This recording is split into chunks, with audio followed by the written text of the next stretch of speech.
ako'y namilipit, ni hindi marinig kahit isang awit. Ito'y para sa'yo.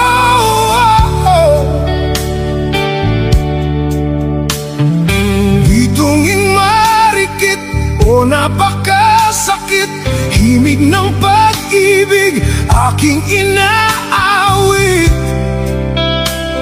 Ito'y para sa'yo.